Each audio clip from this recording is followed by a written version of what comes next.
Hello, my name is Kai, and I am a bit of a rambler. I like to travel, learn, and tell stories. And today I want to talk about my sandals. Because while they aren't noticed in every country, like tropical ones sometimes don't, like Thailand, no one really looks at my sandals too often, a lot of people look at them, and they don't look like other sandals, so I guess I understand why. But unless it's freezing or I'm in the ocean, I'm wearing my own handmade sandals. Yeah, it's an identifying marker of me. The last comment I heard about them was a girl who told me it looked like I was wearing G-strings on my feet, which I thought was funny because I had never thought of that before. I think they look sleek and cool. So I wear Huaraches, which are... I got the idea from this book that I'll probably talk about in another episode called Born to Run by Christopher McDougall. And he was a sports journalist, or really a men's health journalist, writing for, I think, the Men's Health magazine. And he was in Mexico to do some story on a celebrity when he saw a photo of this 90-year-old man running down a mountain in sandals. And Christopher, thought he was on top of everything, so why were his knees falling apart at 40 years old? And the doctor said there was nothing you could do. American doctors are just like, yeah, you're 40. Your legs don't work anymore. That's how it works. So he started looking for that old man and the people who could run like that in general, the Raramuri.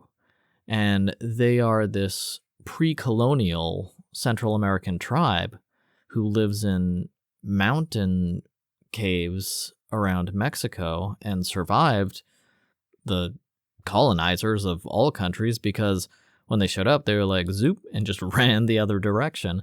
And running is an integral part of the Tarahumara culture, according to this really good book. I liked the book a lot. It's kind of adventure-y. I liked running already, so it was interesting to me. And it's something that this guy actually did in real life. So pretty cool book. And at one point in the book, he starts talking about the footwear of the Tarahumara. And they're called Huaraches. And they're just a specific type of sandal.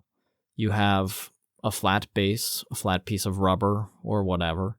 And then you use a rope to tie a couple knots. And the sandals stay on your feet. And I've always liked running and walking, so I was always looking for a more efficient and comfortable set of footwear for myself. And what I like about these is that they have heel support and toe support. So the bottom of the sandal stays on the bottom of your foot the whole time, so you don't have flap, flap, flap, any flip-flops. And also, a lot of things struck me about this footwear. One, you don't have the flippy flops, which I don't like that flap, flap, flap on the heel of your foot every single step I take. I don't like that. I jogged in Nikes and Converse and barefoot for a very long time. Tried all different footwears when I was really into running and doing marathons. And I settled on flat, hard surfaces, not soft, cushy shoes. Those never felt great to me. I probably liked Converse just because I wasn't worrying about stepping on glass, but I do prefer barefoot if cutting up my feet isn't an issue. The thing is, you never know when you're going to land on a particularly sharp rock, so Converse was about as thin and natural feeling as I could get until I was reading about these sandals, and I was like, I bet I can do that. It's a piece of rope and a slipper, so if I just cut out the rubber thong part of the slipper, G-string thong, huh? Then I can use paracord, which I take everywhere with me because it's always useful to have rope. And I can make these Huarache sandals that the best runners in the world wear. Or anyway, these world-class runners. I'm certainly not in that category. But when I ran on hard surfaces or minimal footwear, yeah, my legs felt better after. I just felt like it was easier to run, and it was more... I was in contact with the ground. It's kind of like when I ride a bike or I walk around instead of riding in a vehicle, like inside a car or a covered vehicle. I'm just more in touch with the world and more in touch with my body when I'm walking, connect to the earth. Same thing with thinner soled shoes. I'm much more cognizant of how my feet are landing, where they are landing on the road. I don't take as much care when I'm wearing a really thick soled anything. Not that I have in quite some time now. So I liked these sandals. I liked that they were simple to make. I liked that I could DIY and customize them because I like making a lot of my own clothes and tools and all sorts of things. So I wanted to make them, bunch of cheap experiments. They'd be fun to make, and I liked that style of shoe for running anyway, and for walking. And from the very beginning, I was like, well, I'm not going to go buy a new pair of slippers, because I visit tropical countries all the time. People are always leaving sandals on the beach. And so I walked to the beach. I think I was in Thailand when I first decided to make these huaraches. I was in some tropical place, and I walked down to the beach.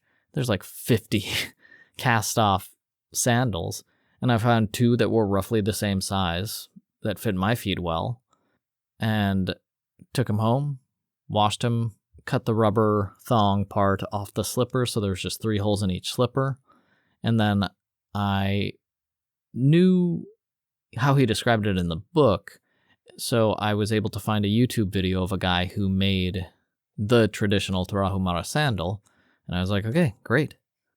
And it took me like 10 minutes because I'm an idiot, I don't know, but it's really simple to do. And after I realized like how the steps worked, I pulled it back, through the hole, through a second hole, third hole, fourth hole, done. And that was it. I had a sandal base and then 1 knot, basically. And I walked around in that sandal, and I was just like, holy crap. Because like I said, there's heel support, toe support, arch support, and all you have is this thin covering, so if you step on glass or a sharp rock or a crab, you're good. You're not going to get impaled directly into your foot. But with just a foam on the bottom and nothing obstructing your ankle, you're going to build your ankle muscles, and your feet are going to get tougher, and you're going to be able to feel the ground a lot more and adjust. If you step wrong or step into a small hole or something, it's not catastrophic because you'll be able to react to it. I'm able to react to it a lot quicker than if I was wearing, 2 inches of foam on the bottom of my running shoes where I can't feel anything I fall into until I tweak my knee. You can just imagine how much more you'll feel when you're walking, how much easier you'd be able to sense what the ground is and where is a good place to put down your foot on the ground if you're walking barefoot versus wearing a traditional thick-soled running shoe like those sold in the United States. You'll obviously be able to feel a lot more with your bare foot. So this is a pretty good compromise, much closer to the barefoot thing. You can still feel most things, but you don't have to worry about stepping on something sharp. And incredibly comfortable. I just couldn't believe how comfortable it was. I had been wearing shoes in these tropical locations for so long, and I finally my feet were free and breathing and just totally comfortable, and I could walk very comfortably in them, but I could also run.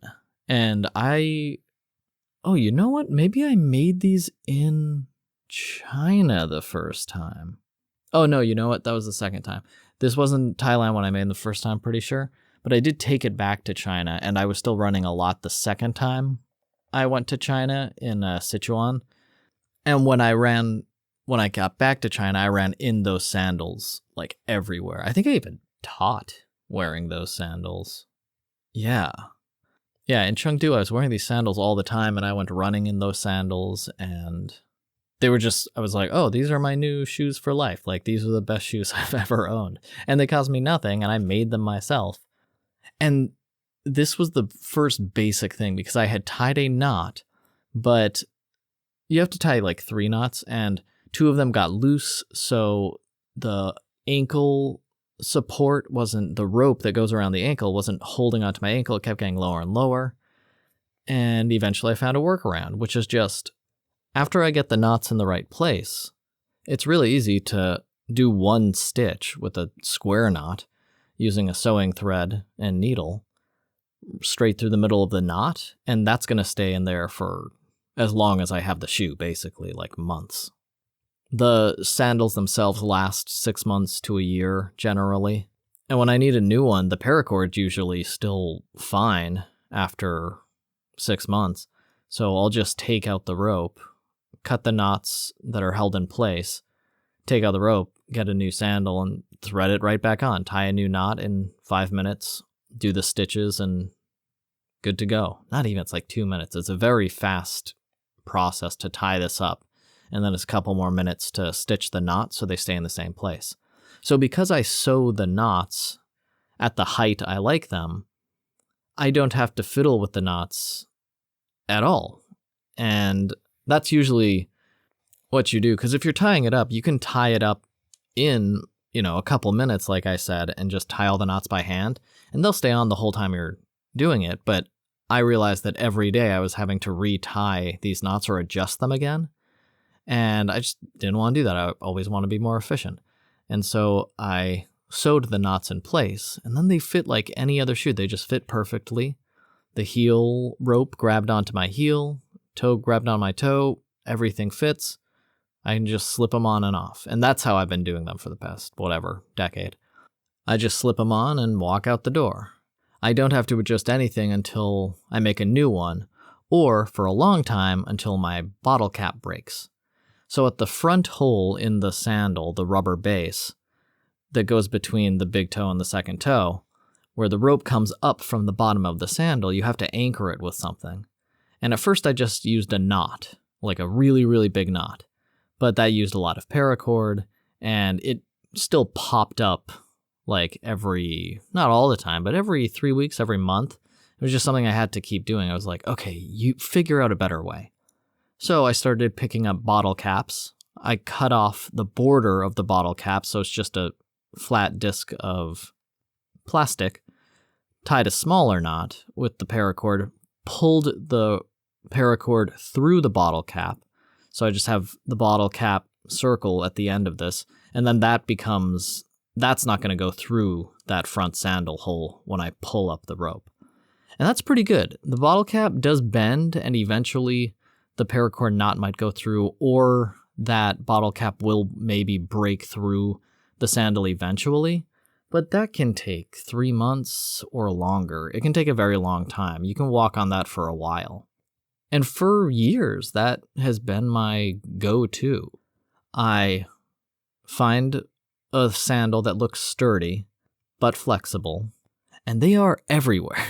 If any part of a sandal breaks, people just throw them on the side of the road. So very often I'll have one sandal from Thailand and one sandal from India, because they'll, deteriorate at different rates. And whatever country I'm in, I just look on the side of the road when I'm walking down the road. Almost always there's just a sandal my size lying on the side of the road that no one's going to pick up, because it's just a piece of useless styrofoam for them, or useless flexible rubber. But it's perfect. It's sometimes perfect for my design of Huaraches. And I get that in a bottle cap, pull the paracord through, do the knots, sew the knots in place. I have a shoe for another 6 months or a year. And I have not improved the bottle cap knots, sewing the knots design for years and years and years. And then just this year, I realized that I didn't have to deal with bending and degrading bottle caps. I could use soda can tabs, because the other problem with bottle caps is that you have to poke a hole in the bottle cap to pull the paracord through, and that's kind of a pain the first time you have to do it. But also, plastic does bend, and maybe I use the wrong bottle cap, or maybe anything, whatever, it might break.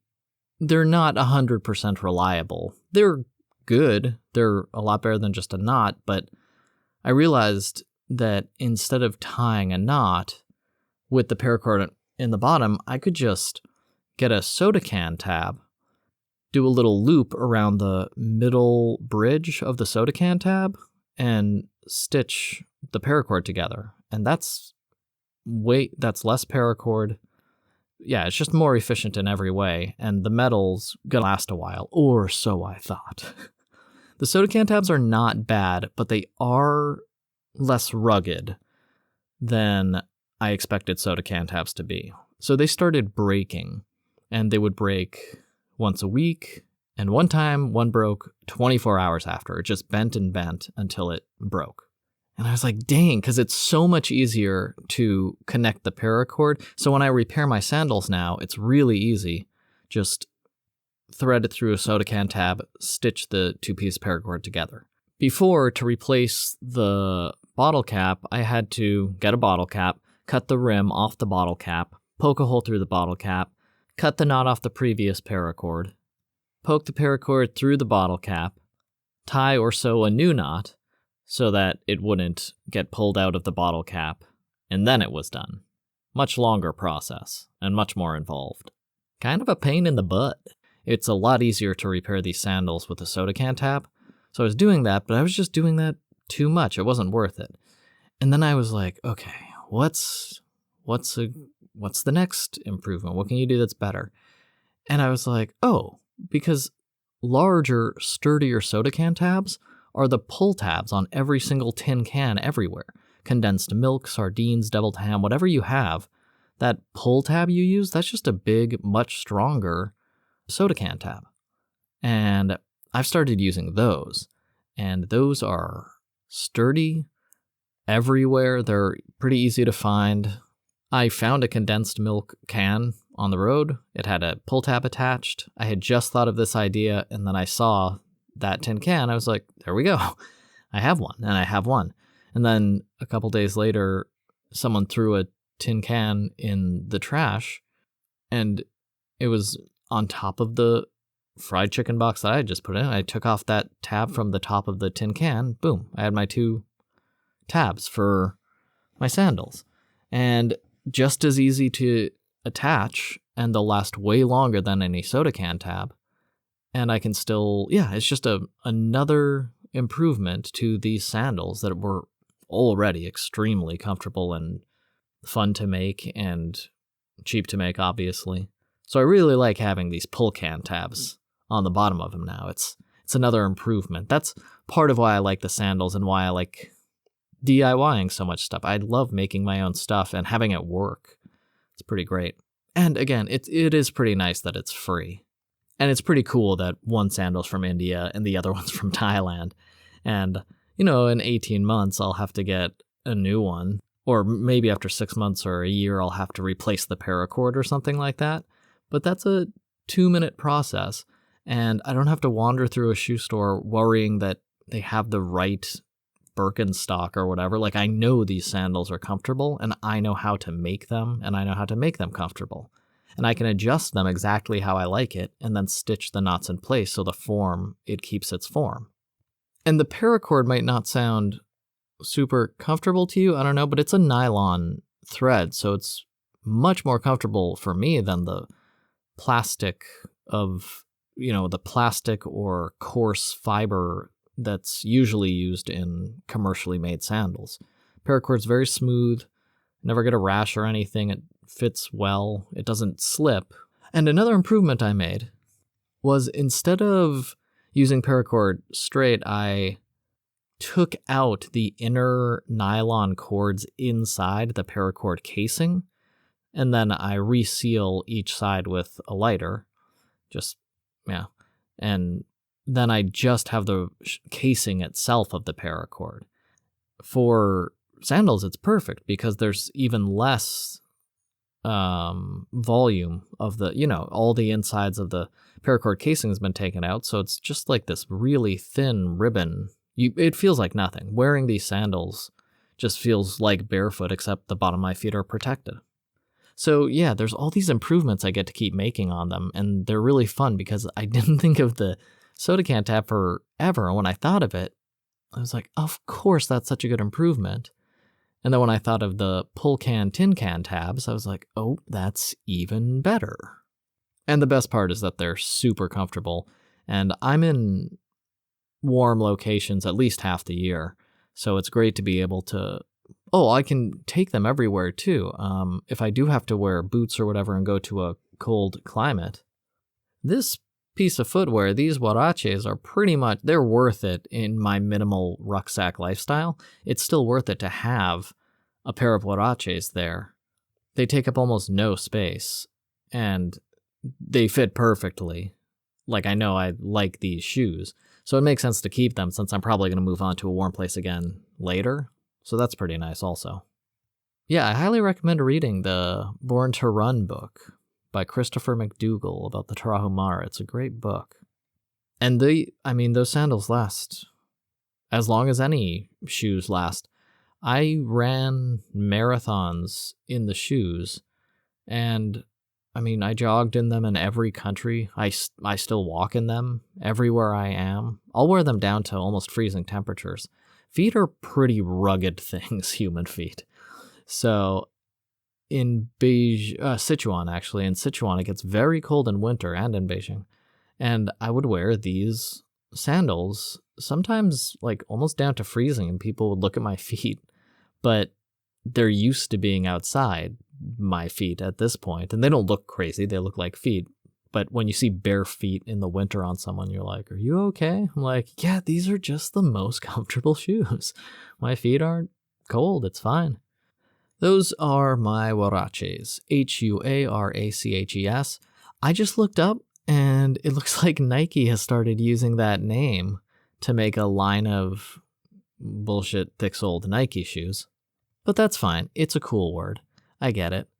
But if you look up Huarache sandals, you'll see more what I'm talking about, especially Huarache running sandals. Thin-soled with a rope that goes through your toes and around your ankles so that there's no flip-flop action. It's very secure to your foot. Huaraches, Huaraches. Running sandals. Check them out. If you like barefoot running, but maybe you don't want to step on sharp things, or if you're having trouble running and you use traditional thick-soled shoes, also don't run fast in the beginning. Run slow. Let your joints, let your ankle muscles build up for a week or two. Just walk long in these sandals. And once your ankles are strong enough, because they don't have the, full ankled shoe support, basically acting as a splint like most of our shoes do most of our lives. So those muscles don't have to work at all. Like, I don't twist my ankle anymore. My feet can go all the way to the side, but the muscles are fine because I use them all the time. So they just pop right back. And these Tarahumara, like in that magazine, they run into their 90s. They're healthy and they can run, and our bodies are designed to run, he goes into that in another chapter, and it's really interesting. And a lot of articles have come to that conclusion as well, scientific articles. And you've probably heard about persistence hunting because that's been very popular on podcasts to talk about in recent years, how early humans, instead of hunting with spears and whatever, maybe would just chase down animals for a day. They'd just run after an animal for 10 hours until it died of heat exhaustion, and then you'd have the animal. And we run very efficiently, humans. So if you like to run and you're looking for new footwear, or you're having pains in your ankles or feet of any kind, I'd say flat sole running sandals are definitely something to look into. Very comfortable, pretty much free to make and try out for yourself if you want to do it yourself. You can buy Huarache running sandals in places like Etsy. People handcraft them and stuff, and they're not going to be expensive because they are sandals. But yeah, they're definitely worth giving a whirl, or at least looking up if they sound interesting, because yeah, I like how simple they are, and they work well. Simple, comfortable, they work great, and I get to make improvements all the time on them. It's really fun. Well, that's not true. I'll leave them alone if I don't want to work on them. But when I do think of a good improvement to the sandal, like these tin can pull tabs, it's very exciting for me. Just want to talk about those because they are such an integral part to my travels and my life in general. I will talk to you on the next one. You can talk to me at bitofarambler@gmail.com or all the socials. Have a great day.